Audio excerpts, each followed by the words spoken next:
Jésus est la lumière, au-delà de la raison, l'intelligence de Dieu. Jésus est la lumière de tous les cœurs. N'oublions pas que cette lumière nous éclaire nous-mêmes, qu'elle transforme nos pensées et nos mentalités au sujet de tous les grands problèmes qui nous tracassent. Il est donc bon de nous laisser illuminer dans la tranquillité de notre prière.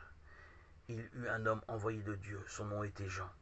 Celui-là vint pour le témoignage, afin de rendre témoignage à la lumière, afin que tous crussent en lui.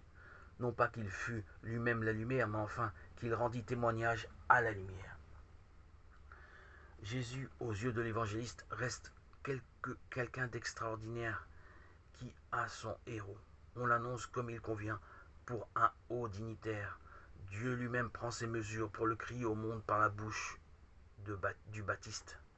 Jean-Baptiste n'est donc pas simplement un Essénien ou un membre quelconque d'une secte zélote, préparant naturellement la venue du Christ Messie, l'expliquant en le rationalisant.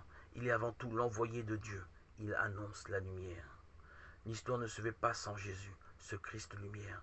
Jésus est vraiment annoncé comme le centre de l'histoire, et les rayons de son action atteignent tous les hommes. Jean ne vient que pour rendre témoignage à cette lumière, qui pour lui est vérité, intelligence nouvelle du monde. Aussi, son témoignage ne cherche-t-il qu'à conduire ses contemporains à donner leur adhésion à ce message de vérité apporté par le Christ Jésus.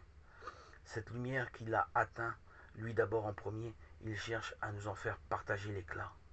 Il y a d'ailleurs un abîme entre lui et cette lumière qu'il indique.